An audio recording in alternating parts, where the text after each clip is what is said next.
Poďme sa prejsť, dobre? Poďme rozdávať letáky, to zneužijem na predvolebné kampane. Dobrý deň, chystáte sa ísť voliť? 12. júna už máte. Dobrý deň, chystáte sa ísť voliť 12. júna? Samozrejme. My sme strana Sloboda a Solidarita, poznáte nás? My sme tá nová strana. Stredoprava, Richarda Sulíka, nezaťažená minulosťou, skoro sami mladí ľudia. Áno. Treba mladú.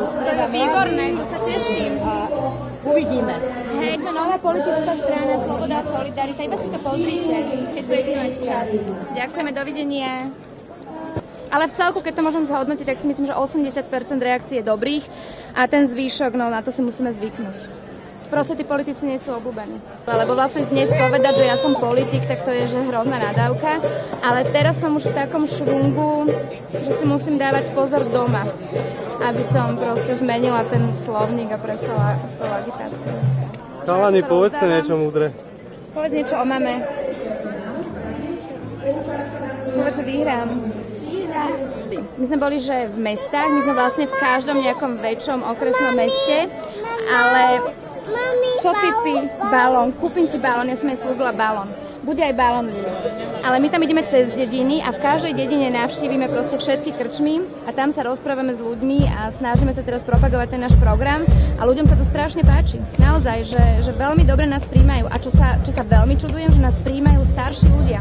My sme si vlastne, aj ten program sme tak písali, že vyslovene pre tú strednú a mladšiu generáciu, ale teraz vidíme, že oslovuje starších ľudí aj dôchodcov naplno. Takže ja som napísala ten program pre rómsku problematiku a to ľudí veľmi zaujíma. Prakticky mali sme napríklad stretnutie s podnikateľmi. Ja som si myslela, že budeme riešiť odvodový bonus a v skutočnosti sme skončili pri Rómoch.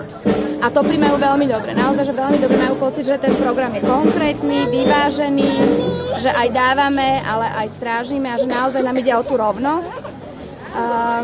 O tú rovnosť s rovnakými právami aj povinnosťami, tak to vnímajú veľmi dobre. Ten odvodový bonus samozrejme zabera, lebo to je že najlepšia sociálna politika. Máme také odvodové koliesko, tam im ukazujeme, že vlastne ak sa to podarí zjednotiť a znížiť tie odvody a zjednodušiť celý ten systém, tak prakticky každý mesiac zostane viac peňaženky. To je proste o tom, že to je podľa mňa najlepšia sociálna politika, že reálne každý mesiac budú mať v peňaženke proste viac peňazí a na toto oni veľmi dobre reagujú. Čaute. Čau.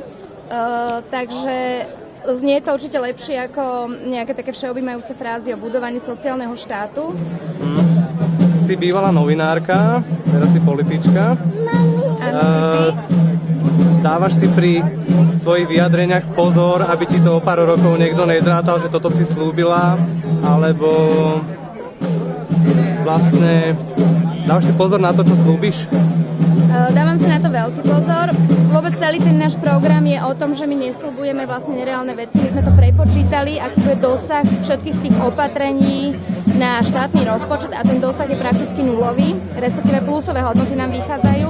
Takže my to nesľubujeme. Ja tým ľuďom aj hovorím, že ja vám tu nebudem teraz sľubovať, že vám zvýšim dôchodky alebo niečo podobné, lebo to je jednoducho nereálne. To vám sľubujú iné strany a to také strany, ktoré súrne potrebujú váš hlas. Áno, Pipi, chlapec je tam a cukrík, ja ti kúpim taký cukrík, dobre?